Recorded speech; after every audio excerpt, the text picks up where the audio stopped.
Hey there, friends. Back to part 3 about our reading. And we were before talking about the investment, the investing all the milk, and now the honey's coming. So the Big Dipper effect, the planning, the planting, and now the harvest. Okay. So we have the Page of Swords sitting here letting me know some of you are considering cutting your losses. Let's see what that's about. All right. Let me jot that down. Thank you for your patience. So this is that crazy extended reading, the this week's special. We cooking it up for you here. Joy to the world. It says, I give myself the care and attention I need to thrive. So if you want to cut losses, you'd have to cut yourself. Separate yourself. This would involve self-harm, is what it's letting us know straight off the bat. This is beautiful and this is progress, and it's yet to be seen, maybe in your family, maybe coming out of generational curses and coming into the blessing, into the goldness self, into the light. I wouldn't say that that's odd, because I would think that's happening kind of worldwide and very widespread, especially with the shakeup of the last few years, not even just the last year and a half, but really about the last 3.5, 4, 5 years. Along with this is coming in another card that says, I trust my inner voice. This is the delight, the light, the thing that lights you up, the thing that interests you, that unctions you, that brings you forward. So here where we're talking about pain and unpleasantness, they're talking about getting back into the pleasure, into the pleasantness, which is also a lot coming from part 1. Hopefully if you're here, you might back up and watch the other parts first. They broke it down into pieces for a reason, bite-sized pieces, maybe so that there's processing time in between the days that you see these, or digestive bits and bites is what they're talking about. But it's about no longer hurting yourself, stepping into that pleasure, which makes sense because Taurus and Scorpio, teaching moment, Taurus and Scorpio are on the same axis. Like if you drew a line straight through the zodiac wheel, they are connected to one another. And Taurus generally rules the house of pleasure and possessions. Now, we're not looking on trying to possess and own things. When we flow, we allow things to come to us and we allow things to be released from us. It's effortless and easy. And therefore, we stay in the golden, the reward, the beauty, the light, the honey of it. When we have no attachments to how these things turn out. Because if you looked at a tomato seed, say this is the tomato sprout, you wouldn't expect it to look like that from the seed. But to anyone who's an experienced grower, which is why they're talking about the layers of time, you might check out the Mystic Light Language video about Leo, and it's talking about that in there. Eventually, this grows up to bear fruit, and the flowers don't even look like the fruit. Okay, and then they pollinate, they reproduce, and then you have the tomatoes. And inside the tomato, you have many seeds, okay? So talking about a massive way to harvest is going through the ease, and the ease that they're talking about, which could seem not easy if it's new to you, is trust. Okay, it could seem risky. It can seem volatile. It can seem frustrating and angering. It might even have to do with some of the success cards that we pulled up when I read some tea leaves the other day, these cards. You might tune into that as well. Okay. So it does come easy. It comes in abundance if you don't break the cycle, if you allow it to continue to turn and to complete itself, for life to show and demonstrate unto you undisturbed. That means don't be fiddling and poking and middling in the stuff to where you mess up the roots. These things are tender, okay? Give it time to come on through. Allow the honey to do its work. So in here, it's talking about that raindrops kept falling on my head. And that's this way. It's almost like the storm is outrunning you and you're in this perpetual deluge, this downpour. It's times when you're on a road trip, it's nice to look ahead and you can see the clouds breaking, that eventually you're coming to where the rain shall cease. But in this case, it's all you kept seeing. You were forecasting. All right. And therefore, if we knew that we got everything that came out of our mouth, our thoughts, that we were calling for it, would you realize that you were calling for a forecast of rain? Okay. So we're talking about a shift here. A shift in the way we think and see things, that when we start wanting to cut our losses, that we're bringing harm to ourselves, that we're interrupting the flow and the cycle. Like there's certain things when you cook or bake them, or like if you use a crock pot, if you lift the lid, you lose like an hour and a half worth of pressure of steam time of cooking. And therefore you have to add that on to the end just for a moment of peaking, a moment of release, a moment of satisfaction. It could lead to that. And they're not saying hold it until you explode. Okay. What they're talking about is that old Taurus energy, where the whole zodiac, remember, the Taurus is about the determination, the stick-to-itiveness, that there's a lightness coming through here. It's almost like eternal youth, eternal spring is about to come after this perpetual winter that has been going on for some time now. And that's where a lot of this really came from. It's just being blasted and being done with it. You're like ready to see new days. And that's what they're letting us know. Stop forecasting. Whoops. This way. Stop forecasting the rain. Which for you, I guess it is that way. All right. Stop forecasting the rain. Now it says, tell me secrets. So with that shift going on and realizing now we do is shift our mind point and go, yeah, it has been really hard, but sunny days are up ahead. And it's like, yeah, they are, because the sun's been sitting here joining these two together. Now this thing has been cooking for some time, and that's what we're dining on and delving into now in a 4-course manner. But the sun is what the themes have been going on about. And it's going to carry on for at least 6 more weeks is what I see in the cosmic weather that we're experiencing, in the planetary movements, the dances that are going on. But you're wanting to know secrets. I'm pretty excited about that. So along with that, they're wanting me to grab a card from over here. Mending. All right. So it's kind of like after that shift and that turn to seal off the edges. Like if you're knitting or stitching or whatever, you put a seam along the edge to seal it off so that it doesn't fray and get worn easily, so that it lasts, all right? So that this honey, this milk and honey, this season of honey and the nectar of life begins to last. And that's what they're doing here. They're mending and restoring a spirit of celebration, of community, of communion, of oneness, of not doing away. It's a couple steps past the Jubilee when you realize that, okay, nothing terrible is really coming. Then you start to make the turn of just settling down and relaxing a bit, and then beginning to look for the sunshine, looking for the sunrise, looking for the dawn of a new day, and beginning to find the effervescence in your essence coming on up, beginning to have that relax and that ease. The shift in the nervous system is what they're talking about, and entering into the spirit of celebration. All right. So this is where they're asking you to put your attention to. Preparing to celebrate. Being celebratory. Being in a little bit of excitement, a state of, ecstasy. That's being excited. It's anticipating good things coming. Kind of like feeling the pulse, the vibe, the energy of what's out there. So let's see. Well, that tell me your secrets was sitting on top of this 8 of Cups. It's kind of like being caught with the bag. And in this case, it's showing up as like an accomplice.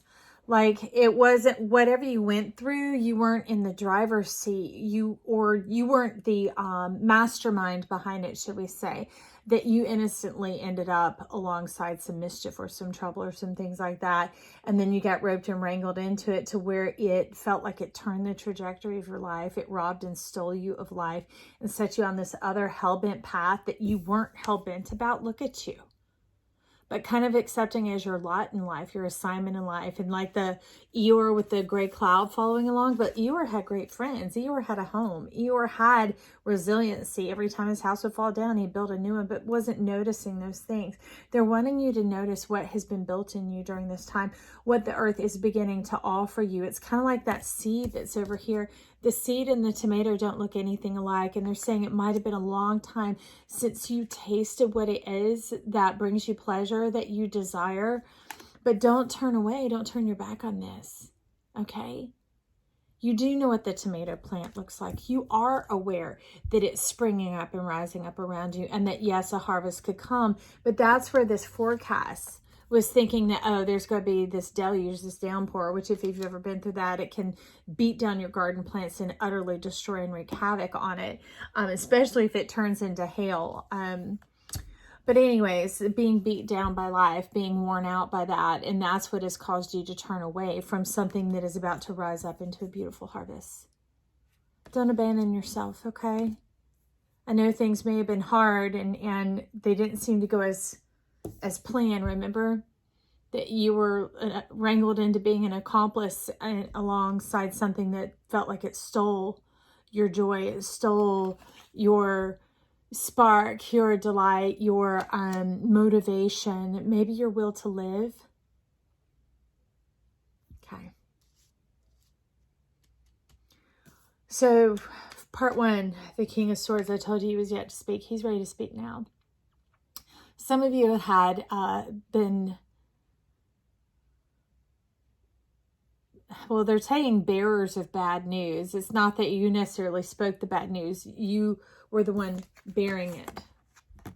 See, receiving it. You were bearing it on your back, on your body. I'm carrying the weight of it. It's not even something from inside of you. It's something outside of you that you can release, let go, and put down. But that's what was coming in for so long. And it seemed like, so this is a swallow.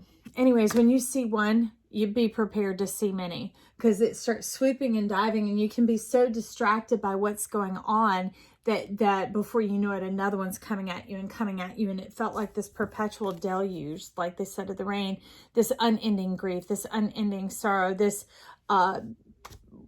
don't take a chance on yourself, never going to work out, always problem, cut your losses now. Okay, so hopefully you understand if this is speaking to you or not based on what's been going on in your life. But the King is showing up to talk about a turn of the tide, a turn of the events, of being able to wield your sword in the clarity of your mind and to choose to reject those things. Now, okay, they're wanting me to talk about here. So whether you dream when you're asleep, or whether you dream when you're awake, or whether you have visions when you're asleep or visions when you're awake, okay, all those different things, there are certain things they'll show up to suggest themselves to you. And it'll, especially if you're seeking a sign or a synchronicity and you're trying too hard to push something forward to make something happen, you can get, we can get a little, I would say, losing some discernment in the eagerness to help it along, that will take in things that aren't natural to us, okay? And we would get along and agree on things that take us way off of our path. So what they're saying is stay true to yourself. Stay neutral at this time. If you can't jump on board, stay neutral. That's the secret that's going on here. But when those things come at your mind and you don't know what to embrace them or to allow yourself to see it play out, like foretelling or whatever else, no, just you can even put it in a weight pile, W-A-I-T, and say, I see this, I don't know how I feel about it, I'm going to give it a minute. And you put it in that weight pile, and therefore it cannot begin to forecast and create and perpetuate. And just give yourself some space, and usually time will mend itself. And then you'll begin to know, wait, this is what that's speaking in my life. No, I don't want that to happen in my life. I reject that vision. I reject that thing suggesting its way on in. Because sometimes it's here to throw you off, even if it's just a trick of your own mind, to throw you off on another tangent. So right now there are lots of adjacent possibilities popping up, but the thing is you're on the straight and narrow. You're on the quick path. You're on the shortcut, the cut through. Okay, so those are a couple of secrets for you there, friend. Let's see what else we have sitting here as the Whale. I'm at ease and happy when I am on my own. And that's talking about here. Okay, allowing yourself that space and time, and not just receiving everything that comes your way because it knocks on your door. If you go to a buffet and you see some things there that you don't like to eat, do you put it on your plate? Boom! Thank you. Okay, so that's a lot easier than these things coming to suggest to your mind. So you get it there. All right? You might enjoy the place where the buffet is. You might enjoy the people that you went with. But you don't necessarily enjoy everything you see in front of your face. So you're not going to put it on your plate if it's not for you, okay? It's not that there's something inherently wrong with this and we need to keep growing and developing and expanding and becoming all these 50 things that we're not. This is you and your tomato seed or a zinnia seed or whatever you identify with right here. A snowflake tree, I don't know. But the golden coins is just springing on up, and be true to yourself. Be true to yourself. Be patient with yourself. Give yourself space to discern, to know what's for you and what's not. And that's what the whale's showing up here, is to say to trust yourself. See, this is almost like going against the grain of the direction that you're going. And you're going in the way that you know. You're going in the way that you naturally flow. It will all mend itself. Kind of like if you miss your turn on the interstate, there's usually within the next few miles, there's another turn off that you can get back on track pretty quickly. Okay, that's what they're trying to say, is don't worry about missing out. The FOMO, okay, it's all going to be good. It's all there. Turn back around. Turn around, bright eyes. Every now and then I fall apart. Okay, and under that we will see justice. They're talking about this being your inheritance. The freedom going along, the fullness of yourself, of your full expression, nothing hidden. Can you see that? Nothing hidden. Now, these two are complementary colors. They're polarizing. So they definitely cause each other to vibrate. They cause heightened energy, and to just be aware that there's heightened energy that goes along with this.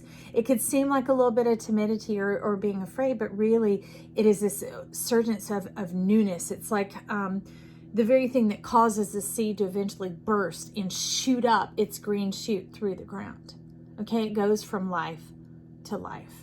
All right, it goes from one form to another, not just the chrysalis. That's the beauty going on here. Is so if you begin to feel kind of like something that would make you think of the bubbles on the bottom of a pot right before it starts to boil, that it's not going to come to a boil, come to a head and be something that you regret. It's this simmering energy, this percolation of life coming on up through you to effervesce, this spirit of celebration, to bring forth this reward of trust, the divine innocence of a child.